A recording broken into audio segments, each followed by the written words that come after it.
I'm Richard. And I'm Gary, and these are our incredible stories.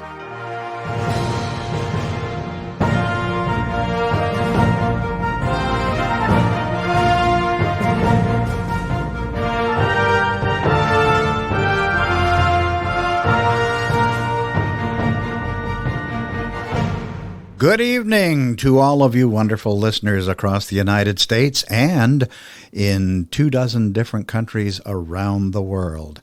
We've got an entertaining story for you tonight, maybe not incredible, but definitely entertaining, and it is based on the true life adventures of Gary and his classroom experiences. Yes, it is based off of that. Now, I've talked previously about things that have happened while I was working in the public schools. I've talked about some field trips and some of the crazy things that happened there. But I'm going to share my experience with substitute teachers. And I love substitute teachers. I think they are fantastic. They are the ones who probably take the most torture from students when the teachers are gone. That's for sure. I know in my experience from when I was in school and stories I've heard from other people, a lot of terrible things happen to substitutes. So if anybody out there is listening and you're a substitute teacher, I want you to know I appreciate you and your hard work, and you definitely don't deserve half the things that happen to you. You are our unsung heroes. That's for sure. That is for sure. But the story that I'm going to share today are about some of the substitutes that come in that are interesting people, because there are interesting people who don't want to work in education as a full-time career. They just do it, as a part-time job, maybe because they're retired, or maybe there's something they want to fulfill, whatever need it is to go into a classroom and help out and be a teacher for a day. So that being said, I have had very interesting experiences working in schools with substitutes. Now, I've said this in the past. I'm a para, and a para is like a teacher's assistant or a co-teacher in a classroom, and that's usually in a classroom where you have students who have learning disabilities or physical disabilities. So my job is to support the teacher. Some states call it a teacher assistant. Your state calls it a paraprofessional. Yeah, it's the same thing. Tomato, tomato. So potato, potato. Let's just call this whole thing off. Anyways, getting back to the story. So what happens is there are times when the teacher will be out, and I will sub for my teacher because I am what's called STAR trained. That's the program that substitutes go through. And so I'll substitute some days. But in the beginning, before I really had any of the STAR training or even had any experience in my classroom, we would typically get substitutes that would come in to help out for the day. And I would just, kind of make sure that everything was running the way it normally does. So I'll never forget the first year I was working as a para. I was teamed up with another para in the classroom. So there were two of us. And the teacher was out for the day for whatever reason. And so me and the other para, we show up at work. The lights are off. And I usually get to work around like 6:30 in the morning, very early. Well, maybe not for some people, but it's early for me. And I'm talking with the other para. And the lights are off in the classroom. We unlock the door and step inside, and the para turns on the lights, and we're both shocked. There's a woman standing in the classroom, in the middle of the classroom. She's been there the entire time. We're both caught off guard. We don't know what's going on. And so she has this kind of smirk on her face, not like she was pleased that she had just scared the living daylights out of the two of us, but just kind of I don't know, she was happy.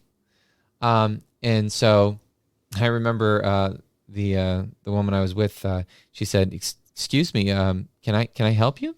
And she said, "I'm the substitute for the day." Oh, okay. And so So my partner over here, she goes, "Why were you in the dark?" And the woman with just a straight face, very deadpan, goes, "I like being in the dark." Oh, that's nice. We didn't really know how to respond to that. And then she comes up to the pair that I'm with, and she's standing maybe about a foot and a half away from her. She's very close, very uncomfortably close. And I might be exaggerating. It might have been more like 3 feet away, which is still feels a little bit too close. And she looks at her. She looks at her up and down from head to toe, and she goes, "Can I ask you something?" And she goes, "Okay, what is it?" And she goes, "Can I ask you how much you weigh?" And she goes, No, you can't." She goes, "I don't really feel comfortable with answering that question." And the woman goes, "That's fine." And then she stepped away. I don't know what was going on. I have no clue what was going on. I don't know what was her deal.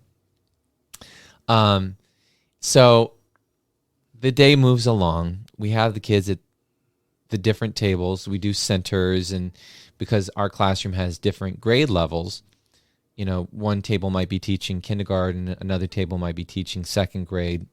That's just how it works. So she's got a group of kids at her table. I've got a group of kids at my table. The pair I'm with, she has her group. And our behavior specialist comes in, and her job is just to make sure that the kids are doing what they're supposed to. Because, again, my classroom, I work with students who have a behavior disability. And so she's just checking to make sure that, they're still on task and everything. So she comes over to the substitute, and she says, "How are things going? The kids doing all right?" And she says, "Oh, they're fine.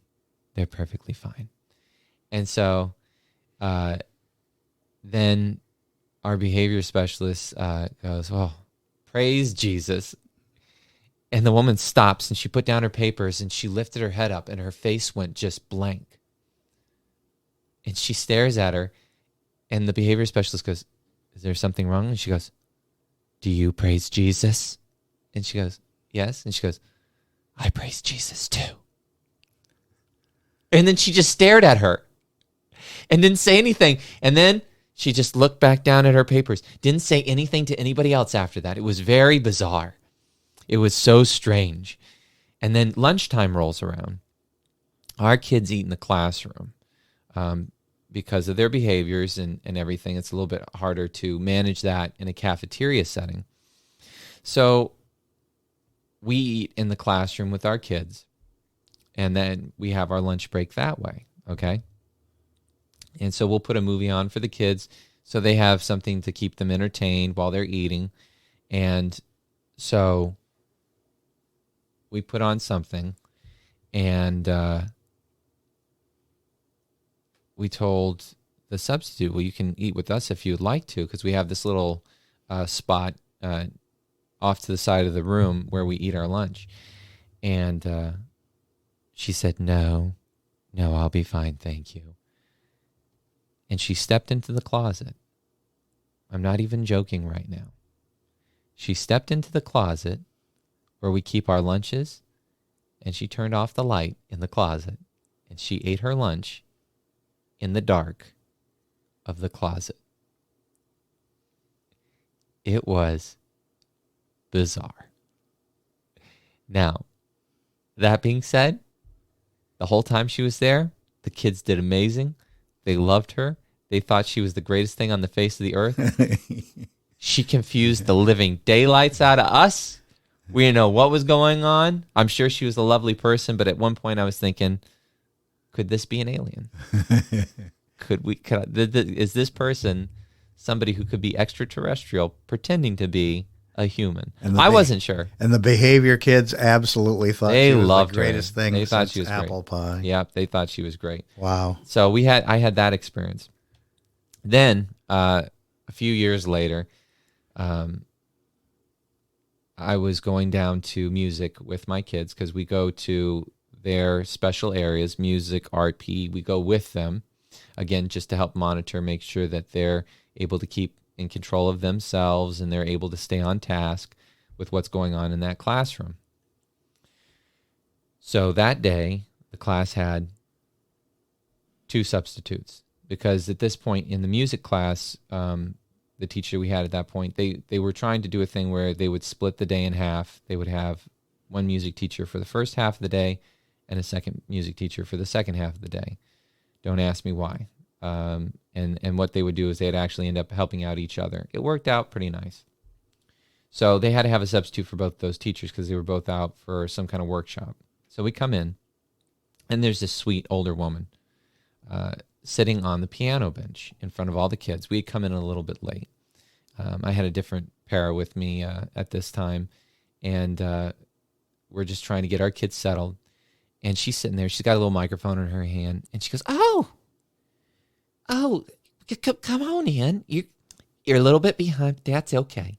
Just come on. Go ahead. Have yourself a seat down right there." And she's talking in the microphone the whole time. Sometimes the teachers will use those because they say that it's a little bit easier for the kids who may be in the back to hear all of the directions. But she's holding it like she's doing a performance, you know. And so she starts talking and everything. There's a gentleman in the back. I'll never forget him. Nice guy. His head was just bald and just smooth. And he had this well-maintained handlebar mustache that curled on either side.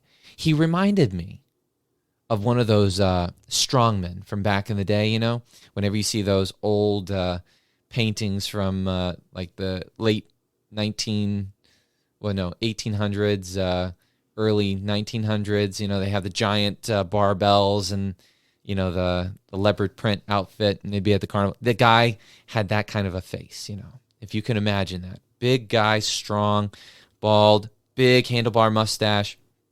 He's standing at the back of the room. He's not really saying anything. So she starts in and she said, "Welcome, children, to music today. I'm just so happy to have all of you here. I hope you all are doing just super today. Now, who here has a grandparent or a mommy and a daddy who like to sing to them?" Oh, all the kids raised their hand up.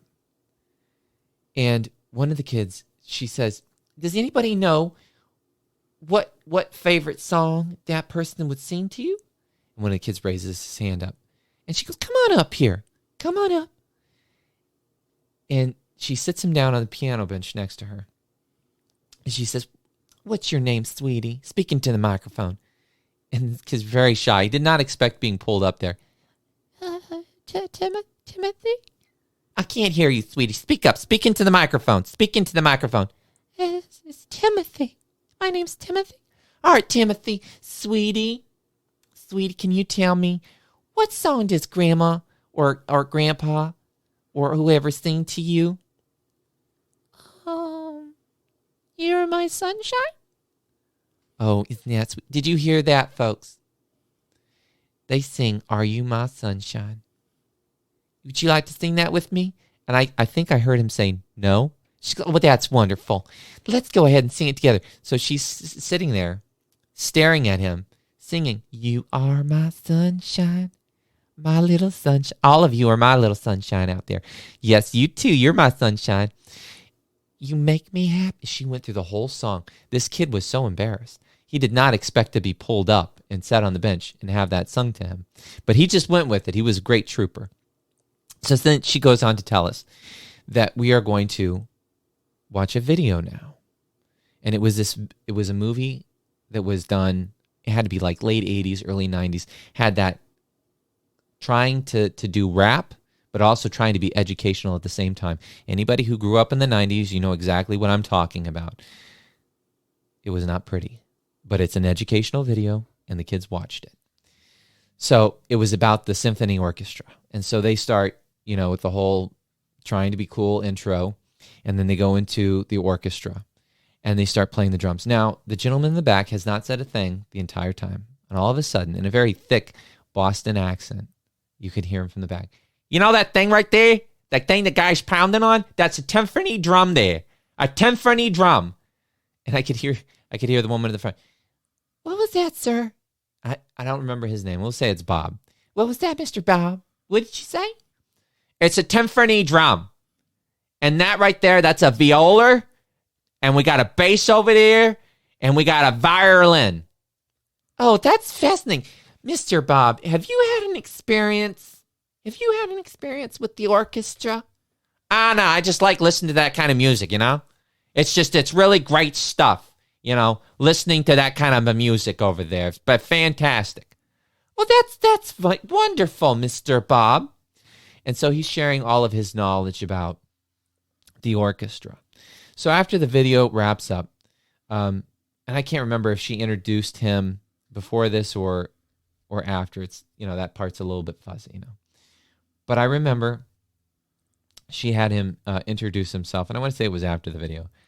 And so he introduces himself. Again, we'll say Mr. Bob. And she says, Mr. Bob, there's something interesting about you that I'm sure the children have noticed.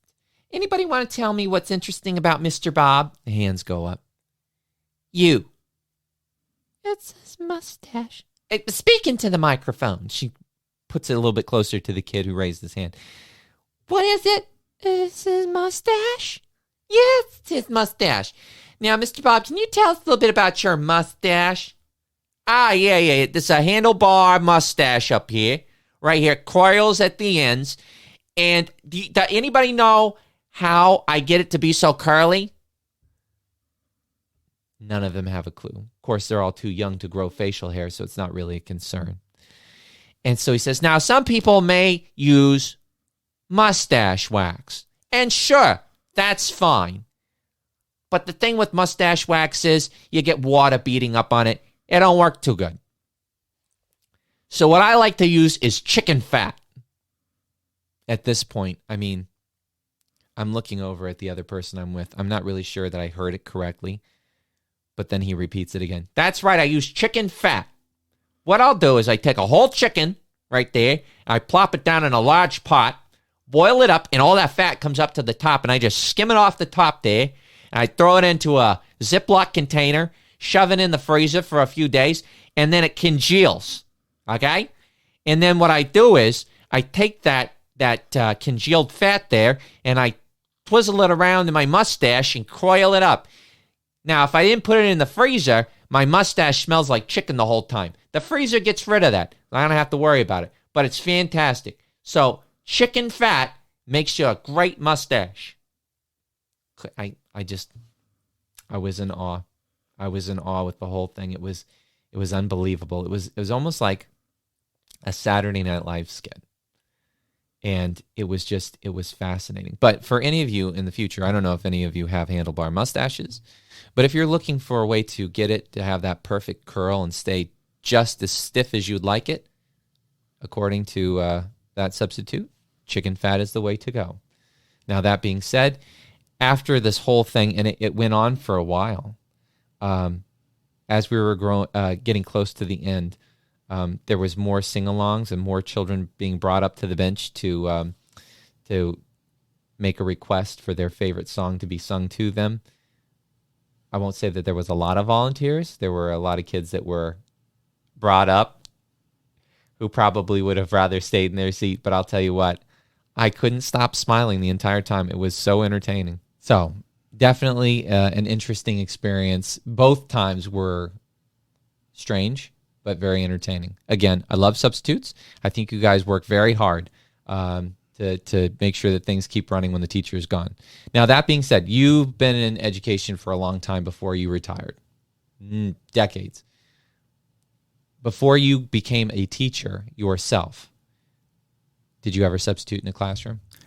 No, I didn't, but I do want to emphasize what you said, Gary, and that is, substitutes are really the heroes of the school environment as far as I'm concerned, because each and every day they go into a different classroom. They're left lesson plans by different teachers that they're expected to implement. They're expected to keep the kids well behaved. And, each day is different, a different classroom, a different school. A lot of times, they may go through a whole week of 5 different schools. And that's no easy thing to do. And I do know that the kids in general really challenge the substitutes. That's when the behaviors come out, when their regular teacher isn't there. And so, as far as I'm concerned, substitute teachers are worth every single penny they earn. Mm-hmm. And by the way, talking about handlebar mustaches, I don't know how he kept his curled, but you and I have both worked with the classic cult movie director, Ted V. Michaels. Oh, yes. And he had the handlebar mustache of all handlebar mustaches. Oh, some would say the curliest mustache. Oh, yes. And goatee combo. Mm-hmm. But Ted, I do know Ted's secret. Ted used a very specific mustache wax. Yes. And I mean, like, it had to be set at a certain temperature, and he kept it. I mean, I think he ordered his because he wanted it had to be specific. He couldn't just get it anywhere. But I mean, if Ted were still with us, I'm pretty sure that he would have been fascinated with the chicken fat. Yeah. Because I mean, you know what? Nothing's better than a home remedy. And sometimes I'm going to be honest. Sometimes these little things that people do, they call them life hacks now. A life hack. You're hacking life. Sometimes work better than things that you can do if you went to the store. So, and if Ted were still around, he might have heard that story about the chicken wax, and it might have ended up in one of his movies. It probably would have. That would have been entertaining. Well, it's time for us to go. And I hear that music. Thank you guys for joining us again for, maybe not an incredible story, but definitely an interesting story from school. So once again, I'm Richard. And I'm Gary. And this was my incredible story.